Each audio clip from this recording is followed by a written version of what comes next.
Joining us now, Kevin McCarthy, former Speaker of the House. Mr. Speaker, this really has been something over the past 3 weeks. The woman that Democrats were behind the scenes kind of rolling their eyes at became their standard bearer until they found out she was for price controls on Friday. And now they're trying to move quickly back to the vibes and say, as Gretchen Whitmer did, don't really put a lot of stock in what she said. What is your reaction to the box they've already gotten themselves into? Well, I'm going to look at all the fake smiles, the thousands of people there. And the only reason they're happy is Biden's not the nominee. But they're all there and not one of them worked or actually voted for Kamala to be their nominee, and now they're hearing her policies. They are going to continue to spiral downward when they listen to her. The only time when she's not talking on a teleprompter, it's a word salad. And then when she talks on the teleprompter and she only brings out socialist ideas, they have to turn around the next day and tell her to walk it back. They are now seeing the difficulty they have putting somebody in as their nominee that never even campaigned for president or never had to fight for the ideas or the party select that's who they wanted to go to.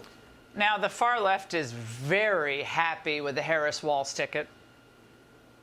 Progressives are not weaker at all, right? I think that what we see through polling, what we see through just the energy levels across the country are that people resonate deeply with progressive messages. They want politicians that speak their language. They want authenticity.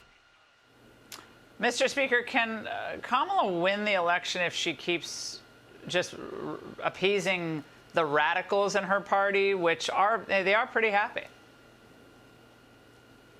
They're very happy because the Democratic Party would have never selected this ticket. This ticket is the most liberal ticket possible. Remember, when she was in the Senate with Elizabeth Warren and Bernie Sanders, she was to the left of them. Walz is probably the most extreme liberal governor you have. And her very first decision on the VP, it shows now that she wasn't prepared to make the tough decision. She wouldn't stand up for her own party and pick Shapiro. She wasn't making the right decision, knowing that this whole race is about Pennsylvania and Georgia. She knows her policies don't win. How is she going to talk about the border? How is she going to talk about the economy when she made the deciding vote as the president of the Senate to bring us inflation? How is she going to talk about crime when she actually funded the bill to let people out to murder again? And we all know what she did along the border to make the entire country unsafe.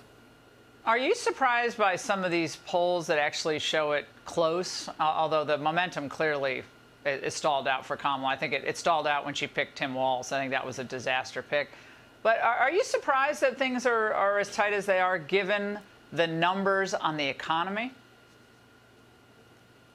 No, the only thing that has happened here, Democrats are excited that it's not Joe Biden because President Trump did so well against them in the debate. The polls are not that great for her. Hillary Clinton was in a better position than she was today. Joe Biden 4 years ago was in a better position than Kamala Harris is today. But you know what else is interesting?